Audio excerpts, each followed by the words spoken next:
ഇപ്പൊ നമ്മളുടെ ഒരു പ്രവൃത്തി, നമ്മളുടെ ഒരു കർമ്മം അത് ദുഷ്കർമ്മമാണ് എങ്കിൽ അതിന്റെ ഫലം എന്താണ്? നരക തുല്യമായിരിക്കും. അതാണ് ദുരിതമായിരിക്കും എന്ന് പറയുന്നത്.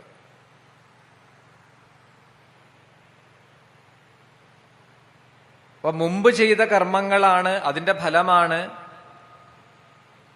അതാത് സമയങ്ങളിൽ നമുക്ക് അനുഭവമായിട്ട് ഫലമായിട്ട് വന്നു ചേരുന്നത്.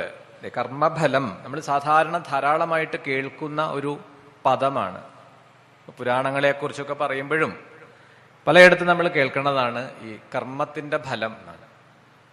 അപ്പൊ മുൻപ് എപ്പോഴോ ചെയ്ത കർമ്മത്തിന്റെ ഫലം അതിന് പാകമാവുമ്പോൾ അത് നമ്മളിലേക്ക് വന്നു ചേരുന്നു. ഒരു വൃക്ഷം അതിൽ പൂവുണ്ടാവേണ്ട സമയത്ത് പൂക്കും, അങ്ങനെയാണല്ലോ. പലതും ഈ ഋതുഭേദമനുസരിച്ച് പുഷ്പിക്കുകയും കായ്ക്കുകയും ചെയ്യുന്ന വൃക്ഷങ്ങളെ നോക്കിയാൽ നമുക്കറിയാം അത് ആ കാലത്ത് അതിന്റെ ഋതുവിലാണത് പൂക്കുകയും കായ്ക്കുകയും ചെയ്യുക. അപ്പൊ അതിന് കാലം തെറ്റാതെ അതാത് സമയങ്ങളിൽ അത് സംഭവിച്ചുകൊണ്ടിരിക്കുന്നുണ്ട്. പൂവുണ്ടാവുന്നതും കായ്ക്കുന്നതും അത് പാകമാകുന്നതും അത് കൊഴിഞ്ഞു വീഴുന്നതും. ഇതിന് പ്രത്യേകിച്ചൊരു പ്രേരണയൊന്നും ഇല്ല, ബാഹ്യപ്രേരണയൊന്നും ആവശ്യമില്ല. ഇതേപോലെ നമുക്കാണെങ്കിലും അപമാനം, ലോഭം, ക്ഷയം, ഉദയം ഇതൊക്കെ വന്നു ചേരുന്നത് കർമ്മത്തിന്റെ ആ ഫലത്തിനനുസരിച്ചിട്ടാണ്. നമ്മളെ ജീവിതത്തിന്റെ ഏതൊരു ഘട്ടത്തിലും ഏതൊരു അവസ്ഥയിലും എന്നാണ്, വാർദ്ധക്യത്തിലാണെങ്കിലും യൗവനത്തിലാണെങ്കിലും ഏതൊരു സമയത്തും ചെയ്യുന്ന കർമ്മം ശുഭമാണെങ്കിൽ അതിന്റെ ഫലമായിരിക്കും, അശുഭമാണെങ്കിൽ അതിന്റെ ഫലമായിരിക്കും. അതിനിവിടെ ഉദാഹരണം പറയുന്നത് നൂറുകണക്കിന് പശുക്കളെ ഒരു പുൽമൈതാനത്തിൽ മേയാൻ വിടുന്നു എന്നാണ്. നൂറുകണക്കിന് പശുക്കളുണ്ട്. എന്നിട്ട് അതിൽ ഒരു പശുവിന്റെ കുട്ടിയെ, ഒരു പശുവിന്റെ കിടാവിനെ അഴിച്ച് ഈ നൂറുകണക്കിന് പശുക്കൾക്കിടയിലേക്ക് വിട്ടാൽ ഈ പശുക്കിടാവ് ഒട്ടും തെറ്റാതെ അതിന്റെ അമ്മയുടെ അടുത്ത് ചെന്ന് നിൽക്കും എന്നാണ്. പ്രകൃതിയുടെ നിയമമാണത്.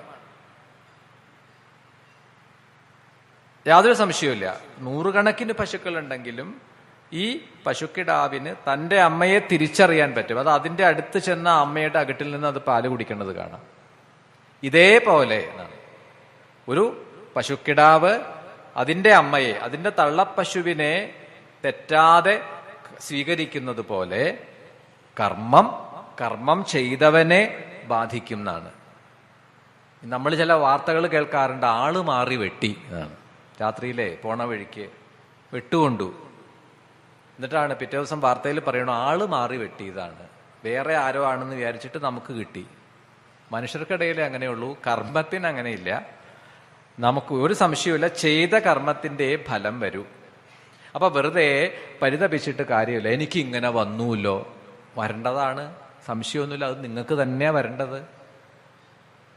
എനിക്കിങ്ങനെ വന്നൂല്ലോ, ഈ ഗതി വരുത്തിയില്ലോ ഈശ്വര. പിന്നെ ഈശ്വരൻ അതല്ലേ പണി, നമ്മളെ ഇങ്ങനെ ഓരോ തരത്തില് ഗതി വരുത്തിക്കൊണ്ടിരിക്കുക. ഒന്നുമില്ല, അവനവൻ ചെയ്ത കർമ്മത്തിന്റെ ഫലം അവനവന് വരണു. മുമ്പ് എപ്പോഴോ ചെയ്ത പോക്കിരിത്തരത്തിന്റെ ഫലമാണ് ഇപ്പൊ വരണത്. ആയുർവേദത്തിൽ പറയും പൂർവജന്മകൃതം പാപം വ്യാധിരൂപേണ ജായതേ. ഇപ്പൊ എന്തെങ്കിലുമൊക്കെ രോഗം ഉണ്ടെങ്കിൽ ആലോചിച്ചോളൂ, മുമ്പ് എന്തൊക്കെയോ കൊള്ളരുതായക ചെയ്തിട്ടാണ്. ചികിത്സിച്ചിട്ടും മാറണില്ല അല്ലെ, എത്രയായി, എന്തൊക്കെ മരുന്ന് കഴിക്കണു, സാരമില്ല, മുമ്പ് ചെയ്തു കൂട്ടിയതിന്റെ ഫലമാണെന്ന് കരുതി സമാധാനിച്ചോളുക. അതേ നിവൃത്തിയുള്ളൂ. കർമ്മത്തിന്റെ ഫലം അത് നമ്മളെ അന്വേഷിച്ചു വരുന്നതാണ്, തെറ്റാതെ ചെന്നു പ്രാപിക്കുന്നതാണ്. ഇപ്പൊ വളരെ കാലം തപസ് ചെയ്യുക, ധർമ്മകാര്യങ്ങളിൽ പ്രവർത്തിക്കുക, അതൊക്കെ അതിൻ്റെയൊക്കെ ഫലം ക്രമേണ നമുക്ക് ശ്രേയസ്സായിട്ട് വന്നു ചേരും.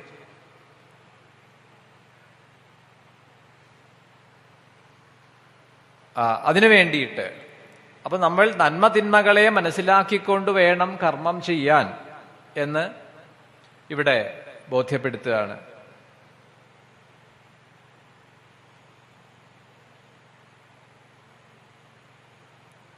ഇത്തരത്തിൽ ആ സംവാദങ്ങളെ ഉദാഹരിച്ചുകൊണ്ട് വളരെ വിസ്തരിച്ചിട്ടാണ് നമ്മൾ അതിലും ഏതാനും ചില പ്രസക്ത ഭാഗങ്ങളെ മാത്രം പറഞ്ഞുകൊണ്ട് കടന്നു പോവുകയാണ്. ആദ്യം തന്നെ പറഞ്ഞു വലിയ ഒരു അതിബൃഹത്തായ പുരാണമാണ്. അതിൽ നിന്നും നമ്മൾ പരിമിതമായ സമയത്തിന്റെ ഉള്ളിൽ നിന്നുകൊണ്ട് കുറച്ചു കാര്യങ്ങളെ മാത്രം പറഞ്ഞു പോവുക, അതേ നമുക്ക് നിർവാഹമുള്ളൂ. അതുകൊണ്ടാണ് ചുരുക്കുന്നത്.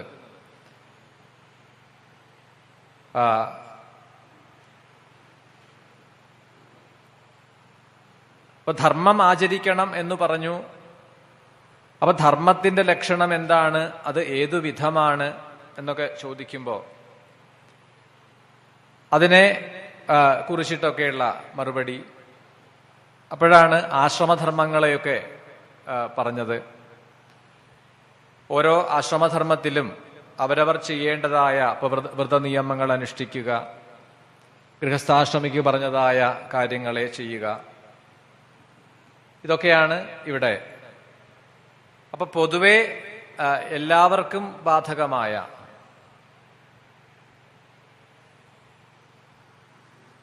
വഞ്ചിക്കാതിരിക്കുക, ചതിക്കാതിരിക്കുക, കളവ് പറയാതിരിക്കുക, കുറ്റപ്പെടുത്താതിരിക്കുക, കുറ്റം പറയാതിരിക്കുക, പരദൂഷണം ചെയ്യാതിരിക്കുക, പരദ്രോഹം ചെയ്യാതിരിക്കുക, ഏഷണി കൂട്ടാതിരിക്കുക, വേറെ രണ്ടു പേരെ തമ്മിൽ തല്ലിക്കാതിരിക്കുക, ഏഷണി കൂട്ടാതിരിക്കുക, അതൊക്കെ ആണെങ്കിൽ, അങ്ങനെ നമ്മൾ ശ്രദ്ധയോട് കൂടിയിട്ടാണെങ്കിൽ അത് തന്നെ ഒരു തപസ്സിന്റെ ഫലമാണ് എന്നാണ്. തപസ് എന്ന് പറഞ്ഞാൽ പെട്ടെന്ന് തപസ് ചെയ്യുക എന്നൊക്കെ കേൾക്കുമ്പോ പെട്ടെന്ന് നമ്മുടെ ഉള്ളിൽ വരുന്ന ചിത്രം എന്താണ്? കണ്ണടച്ചിങ്ങനെ ഇരിക്കുക, താടി മുടിയൊക്കെ നീട്ടി വളർത്തി സന്യാസിയായിട്ടിരിക്കുക, അതൊന്നുമല്ല. ചിത്തത്തിന്റെ ഏകാഗ്രതയ്ക്കാണ് തപസ് എന്ന് പറയാ. ശരീരത്തിനെ തപിപ്പിച്ചുകൊണ്ട് എന്നാണ്. ശരീരത്തിനെ അധികം അനിയന്ത്രിതമായി വിടാതെ അതിനെ നിയന്ത്രിച്ചുകൊണ്ട് ആഹാരനീഹാരാദി വിഷയങ്ങളിൽ ഒരു ക്രമം വരുത്തിയിട്ട് ചിത്തത്തിനെ ഏകാഗ്രമാക്കുക, ഒരേ വസ്തുവിൽ തന്നെ മനസ്സിനെ നിർത്തുക.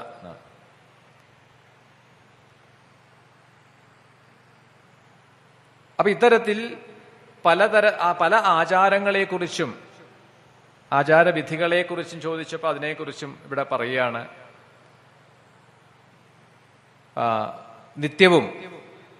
നിത്യമായി നമ്മൾ അറിയേണ്ട ആചരിക്കേണ്ട പല കാര്യങ്ങളുണ്ട്. സൂര്യ ഉപാസന നമ്മളെ സംബന്ധിച്ചിടത്തോളം നമുക്ക് ദൃഷ്ടിഗോചരമായ ഒരു ദേവതാ സങ്കല്പം, അതിൽ ഏറ്റവും പ്രഥമ സ്ഥാനം വരുന്നത് സൂര്യനാണ്. ആദിത്യ ഉപാസന, സൂര്യ നമസ്കാരം, സൂര്യ ഉദയം, സൂര്യാസ്തമയം, ഇതൊക്കെ കണക്കാക്കിയിട്ടാണ് നമ്മൾ ദിനമാനം ചെയ്യുന്നത്. ഈ യജ്ഞങ്ങൾക്കൊക്കെ എന്റെ നിയമം അതാണ്. പുരാണ യജ്ഞങ്ങളുടെ നിയമം എന്താണ്? ഉദയം മുതൽ അസ്തമയം വരെ, രാത്രിയിലൊന്നും പാടില്ല എന്നാണ്. ഉദയം മുതൽ അസ്തമയം വരെ പാടുള്ളൂ. പിന്നെ നമ്മൾ സൗകര്യത്തിനനുസരിച്ചിട്ട് ചിലയിടങ്ങളിലൊക്കെ കാണാം, രാത്രിയിലൊക്കെ വൈകുന്നേരം ആയാലേ ഞങ്ങൾക്ക് വരാൻ പറ്റുള്ളൂ, അതുകൊണ്ട് രാത്രിയിലാണ് ഭാഗവതം, ചില കഥകൾ വായിക്കുക, പറയുക. അങ്ങനെയൊക്കെ തോന്നിവാസം പലയിടത്തും നടത്താറുണ്ട്. അതിപ്പോ എന്താ ചെയ്യുക? നമുക്ക് ഇതിന്റെ നിയമങ്ങളൊന്നും നമുക്ക് ബാധകമല്ല. ഇത് ജ്ഞാനയജ്ഞമാണ്. ഇത് എന്തിനു വേണ്ടിയിട്ടാ പറയേണ്ടത്? അതിന്റെ ഉദ്ദേശം എന്താണ്? അതിനെക്കുറിച്ച് ധാരണയില്ലാതെ ചെയ്യുമ്പോൾ അങ്ങനെയൊക്കെ അബദ്ധം പറ്റും. അപ്പൊ ഈ സൂര്യനെ നമ്മൾ പ്രത്യക്ഷത്തിൽ ഒരു പ്രാധാന്യത്തോടു കൂടി നമ്മൾ ആരാധിക്കുന്ന ഒരു സമ്പ്രദായമുണ്ട്. അതുകൊണ്ടാണ് സൂര്യന് അഭിമുഖമായിട്ട്, ഇപ്പൊ പ്രഭാതത്തിലാണെങ്കിൽ എല്ലാ ഉപാസനകളും കിഴക്ക് അഭിമുഖമായിട്ടാണ്. ക്ഷേത്രത്തിലാണെങ്കിൽ ദേവന്റെ മുന്നിൽ മാത്രമേ ദേവൻ അഭിമുഖമായിട്ട് വേണ്ടൂ, മറ്റേതും നോക്കിക്കോളൂ കിഴക്കഭിമുഖമായിട്ടാണ്, സൂര്യൻ അഭിമുഖമായിട്ടാണ്. ക്ഷേത്രത്തില് ആ ദേവത കിഴക്കഭിമുഖമായിട്ട് പ്രതിഷ്ഠയാണെങ്കിൽ അവിടെ ഇരുന്ന് നമ്മളെ ഏതെങ്കിലും ചെയ്യുമ്പോൾ ദേവൻ അഭിമുഖമായിട്ട് വേണ്ടേ? അങ്ങനെയാണെങ്കിൽ പടിഞ്ഞാറ് അഭിമുഖമായിട്ട് വേണ്ടേ? പക്ഷെ അങ്ങനെയല്ലല്ലോ. അവിടെ ഗണപതി ഹോമം ചെയ്യുകയാണെങ്കിലും അത് കിഴക്കഭിമുഖമായിട്ടാണ്. അപ്പോൾ പ്രഭാതത്തിൽ സൂര്യൻ അഭിമുഖമായിട്ട് ചെയ്യേണ്ടതൊക്കെ കിഴക്കഭിമുഖമായി വേണം. അതേപോലെ സായംകാലത്ത് സൂര്യൻ അസ്തമിക്കുന്ന സമയം, അപ്പോൾ നമ്മളെല്ലാം പടിഞ്ഞാറ് അഭിമുഖമായിട്ടിരുന്നിട്ടാണ് ചെയ്യുക. അപ്പൊ സൂര്യനെ നമസ്കരിക്കുക, 2 സന്ധ്യകളിലും സൂര്യനെ നമസ്കരിക്കുക. പഞ്ചാർദ്രനായിട്ടേ ആഹരിക്കാവൂ എന്നാണ്. 5 അംഗങ്ങൾ ശുദ്ധമായിരിക്കണം എന്നാണ്. പഞ്ചാർദ്രം എന്ന് പറഞ്ഞാൽ അതാണ്. അതായത് കൈകാലുകൾ കഴുകണം, മുഖം കഴുകണം, അതുപോലെ ഗുദലിംഗങ്ങളെ ശുദ്ധീകരിച്ചിരിക്കണം എന്നാണ്. എന്നിട്ടേ ആഹരിക്കാൻ പാടുള്ളൂ എന്ന്.